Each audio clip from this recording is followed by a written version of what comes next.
உச்சநீதிமன்ற தீர்ப்பு வந்தது, தலைவரை போய் பார்த்துட்டு வந்திருக்கீங்க. என்ன மனநிலையில இருக்காரு, என்ன பேசணும்? சரி, கண்டிப்பா உச்சநீதிமன்ற தீர்ப்பை கண்டிப்பா நாங்க வரவேற்கிறோம்.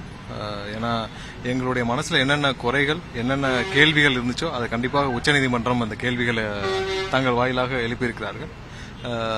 இந்த தீர்ப்பு கண்டிப்பாக மக்களுக்கான தீர்ப்பு. ஏன்னா தமிழக மக்களுடைய அனைத்து சந்தேகங்களும், அனைத்து கேள்விகளும் என்னென்ன மனதில் வைத்திருந்தோ எங்களுடைய அனைத்து கேள்விகளுக்கும் இன்னைக்கு உச்சநீதிமன்றம் அவங்க வாயிலாக எழுப்பியிருக்காங்க. இந்த 2 வாரத்துல நடந்த எல்லா டிராமாவும் பார்த்திருப்பீங்க, எல்லா விஷயத்தையும் நீங்க பார்த்திருப்பீங்க. இது வந்து மக்களுடைய அனைத்து துயரங்களும், அனைத்து கேள்விகளும், எல்லா மக்களும் என்ன மனசுல நினைச்சிருந்தாங்களோ அதோடைய கேள்வியை இன்னைக்கு உச்சநீதிமன்றம் கேட்டிருக்கிறார்கள். அடுத்து கண்டிப்பாக உச்சநீதிமன்றம் நிறைய வழிகாட்டுதலை கொடுத்திருக்காங்க, எப்படி எஸ்ஐடி இருக்கணும், என்னென்ன விசாரணை நடக்கணும்னு. கண்டிப்பா எல்லா விஷயமும் இதுல நிறைய விஷயங்கள் நாங்க எங்கள் சார்பாக என்னென்ன நாங்கள் எங்ககிட்ட இருக்கோ, ஆதாரங்கள் இருக்கோ, என்னென்ன சார்பாக எங்ககிட்ட எங்களுடைய கேள்விகள் எல்லாத்தையும் நாங்கள் அந்த விசாரணை ஆணையத்திலும் நாங்கள் கண்டிப்பாக கொடுப்போம். கண்டிப்பாக நீதி வெல்லும். இனி வர்ற காலங்களில் இந்த மாதிரியான ஒரு மோசமான அரசியலை நாங்கள் கண்டிப்பாக தமிழக மக்களும் அனைவரும் பார்த்துட்டு இருக்கோம். இந்த மாதிரி ஒரு மோசமான அரசியலை யாரும் எதிர்பார்க்கவில்லை. கண்டிப்பாக ஒரு நல்ல நிலைமைக்கு தமிழகத்தை மாற்ற வேண்டும் என்று எங்களுடைய தலைவர் அரசியலுக்கு வந்திருக்கிறார்.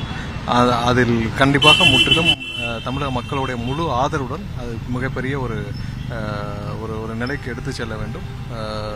இங்க எங்களுடைய கட்சியில எங்களுடைய தலைவர் உட்பட எல்லாருமே சாமானியர்கள். தலைவர் வந்து ஒவ்வொரு நிமிஷமும் அவருடைய வாழ்க்கையை அவருடைய சொந்த உழைப்பால் இந்த இடத்திற்கு வந்திருக்கிறார். எங்க கட்சியில எல்லாருமே அப்படிதான். இப்ப நான் உட்பட எல்லாருமே வந்து சாதாரண சாமானியர். ஒரு சாமானியர் அரசியலுக்கு வந்தால் என்ன நடக்கும்னு தமிழகத்தில் இப்போ இந்த 2 வாரத்தில் நாங்க பார்த்துட்டோம். இந்த 2 வாரமும் பல கட்டுக்கதைகள், பல விஷயங்கள், பல இது வந்து இந்த திமுக அரசு கட்டவிழ்த்து விட்டது. எல்லாரும் நிறைய கட்டுக்கதைகள் அங்க இங்கன்னு சொல்லிட்டு எதுவுமே இல்லை. கண்டிப்பாக நாங்கள் எங்களுடைய நியாயமான கேள்விகளை நாங்கள் பொது வழியில் வைத்தாலும் கேட்க முடியாத ஒரு சூழ்நிலை இருந்துச்சு. அது இன்னைக்கு நீதிமன்றம் வாயிலாக நீதிமன்றமே வைத்துள்ளது. கண்டிப்பாக இது வர்ற காலங்களில் இந்த விசாரணை எல்லாம் நிறைவு பெறும் பொழுது தமிழக மக்களுக்கு ஒரு உண்மையும், தமிழக மக்களுக்கு எல்லாமே தெரிய வரும், அதுக்கு வெளிச்சத்துக்கு வரும். கண்டிப்பா விரைவில் விரிவான ஒரு செய்தியாளர் சந்திப்பை நாங்கள் நடத்துவோம்.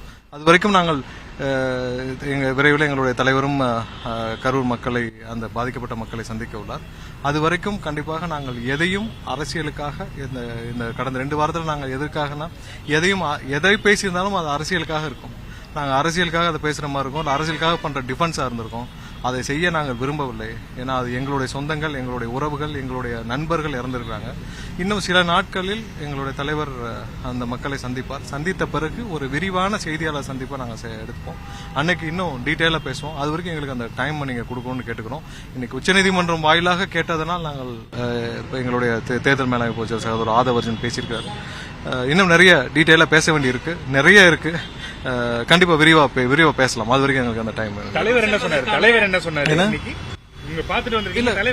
விரிவா நான் கண்டிப்பா நம்ம இன்னும் சில நாட்கள்ல பேசலாம். இல்ல அதுல நிறைய ஒர்க் அவுட் பண்ண வேண்டி இருக்குல்ல. உங்களுக்கு தெரியும், நீங்க எல்லாம் பல நாட்கள கூட டிராவல் பண்றீங்க, நிறைய ஒர்க் அவுட் பண்ண வேண்டி இருக்கு. தலைவருடைய டிராவல் எப்படி இருக்கும், என்ன எல்லாம் இடங்கள் எல்லாம் உங்களுக்கு தெரியும். இடங்கள்லாம் அவ்வளவு சீக்கிரம் எங்களுக்கு கிடைக்குமான்னு தெரியல. ஸோ இதெல்லாம் ஒர்க் அவுட் பண்ணிட்டு இருக்கோம். கண்டிப்பாக அந்த மக்களை சந்திப்பது எங்களுடைய ப்ரையாரிட்டி. அதுவரை நாங்கள் இதில் எந்தவித இதையும் கருத்தையும் இதே மாதிரி இருக்கிறோம். ஏன்னா அதுக்கப்புறம் விரிவான ஒரு செய்தியாளர் சந்திப்புல எல்லாத்தையும் விரிவா பேசுவோம். இல்ல, சிபிஐ விசாரணைக்கு உத்தரவு போட்ட உடனேயே நிறைய விமர்சனங்கள் வருது. விரிவா பேசலாம். ஏன்னா கூட்டணிக்கு இது சம்பந்தமா ஒவ்வொரு நொடியும் விரிவாக நம்ம பேச வேண்டியிருக்கு. கண்டிப்பா விரிவா பேசலாம். ஏன் இதுக்கு முன்னாடி திமுக வந்து எல்லா விஷயத்திலும் சிபிஐ விசாரணை கேட்டு, திமுக எத்தனை சிபிஐ விசாரணை கேட்டிருக்காங்க. அப்ப திமுக தான் இதுல அப்ப இருந்த தேசிய மத்திய அரசோட கூட்டணியில் இருந்தாங்களா என்ன? அதுக்கும் இதுக்கும் சம்பந்தம் எல்லாம் வந்து இப்ப இங்க மாநிலத்தில் சிபிசிஐடி விசாரிக்காங்கன்னா அப்ப மாநில அரசோட கூட்டணியா? ஒரு ஏஜென்சி விசாரிக்கணும்னு உச்சநீதிமன்றம் சொல்லியிருக்கு. ஸோ அதை நம்ம கண்டிப்பாக மதிச்சு செயல்பட வேண்டும். இந்த 2 வாரங்களே என்னன்னா, உயர்நீதிமன்றத்தில் மாண்புமிகு நீதிபதி செந்தில்குமார் அவர்கள் ஒரு உத்தரவை கொடுத்திருக்கிறார். அதை கண்டிப்பாக நாங்கள் பொது வழியில் அதை நாங்கள் கண்டிப்பாக விமர்சிக்க விரும்பவில்லை. நாங்கள் கண்டிப்பாக அந்த ஜட்ஜ்மெண்ட்டை நாங்கள் எதிர்த்து உச்சநீதிமன்றத்தில் தான் பேச முடியும். கண்டிப்பாக அதுக்காக நாங்கள் காத்திருந்தோம். அதுக்கான நீதி வழங்கப்பட்டுள்ளது. இது விரிவா நம்ம பேசலாம். மேல்முறையீடுல பாதிக்கப்பட்டவங்களுக்கு தெரியாமையே சில பேர் வந்து எங்க பேர்ல வந்து மேல்முறையீடு பண்ணிருக்காங்க. உங்களுக்கு தெரியும் தமிழக சிஸ்டம் எப்படி இருக்கணும், அது யாரு எப்படி ஃபைல் பண்ணாங்க அதை பத்தி எங்களுக்கு தெரியல. பட் இன்னைக்கு நிறைய அதுக்கான வீடியோஸ் ஒரு சில பேர் பேசி வந்திருக்கு.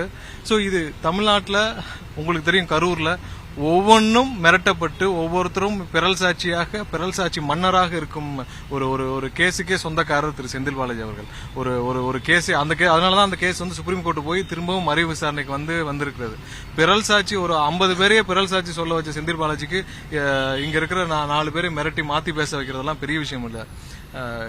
உங்களுக்கு தெரியும், இதை நான் வந்து விரிவா பேச வேண்டியது இல்ல.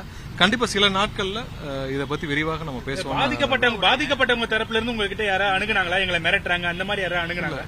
இதை பத்தி இது வரைக்கும் அந்த மாதிரியான மூலத்தை நாங்க வைக்கல. ஒருவேளை எங்க நிர்வாகிகள் யார்ட்டையா பேசிருக்காங்கன்னு தெரியல. இது வரைக்கும் எனக்கு அந்த இன்ஃபர்மேஷன் நாங்க எங்களுடைய முழு கவனமும் இதுல இருந்தது. கண்டிப்பாக அப்படி யாரும் மிரட்டினாலும் அது உண்மை ஒரு நாள் வெளியே வரும். ரொம்ப நாள்ல இதுல தள்ளி போட முடியாது. கண்டிப்பா சந்திப்போம். நன்றி. அதிமுக பொதுக்கூட்டங்களுக்கு தாவேகா கொடிகள் அதிக வருது. நம்ம விரிவா பேசலாம். ஒரு சில நாட்கள்ல பேசலாம். நன்றி.